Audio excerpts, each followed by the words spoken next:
Alors, Mercure, lui, l'intérêt de Mercure, du point de vue lumière, c'est la ruse, c'est-à-dire cette capacité...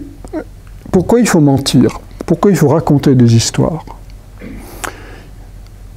Parce que le fait de raconter des histoires nous permet de nous rapprocher de l'archétype sans être aveuglé par lui.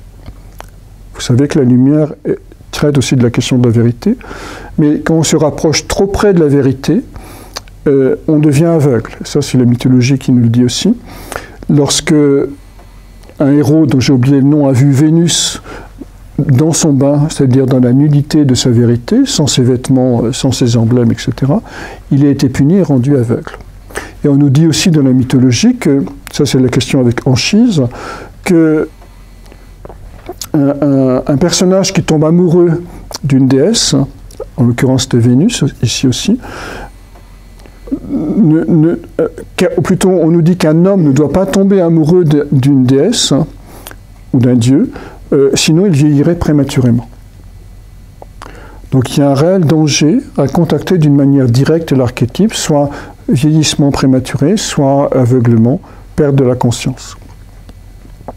Et donc Mercure va justement être cette espèce de créateur d'histoire, des mythes, des contes, qui va nous permettre de contacter la présence des archétypes à travers le reflet dans le logos, dans la parole, et sans entrer, et donc permettre progressivement un contact avec lui.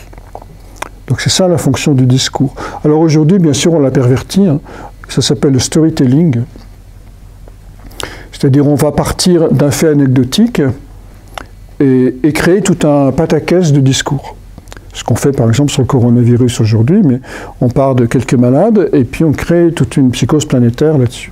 Mais c'est n'importe quoi, c'est aussi le fait de partir d'un incident, d'un accident, d'un mariage, que sais-je encore, et de créer un discours là-dessus. Donc au fond, le storytelling est une utilisation dangereuse de Mercure. Pourquoi? Parce que ça magnifie le banal, ça magnifie la banalité. Alors, on le comprend dans un monde qui a perdu ses racines transcendantales. Mais magnifier la réalité crée des discours qui deviennent confusionnels. Alors que parler des structures mythologiques fondamentales crée des discours, c'est ici des contes et des mythes, qui vont susciter une étincelle de sens qui va nous permettre de nous rapprocher des archétypes. Donc je vous invite à voir comment vous utilisez Mercure dans vos vies. Est-ce que c'est pour magnifier la banalité, c'est-à-dire ça s'appelle le bavardage, ou est-ce que c'est pour transmettre des étincelles de sens qui vont créer des déclics? D'où vient votre parole?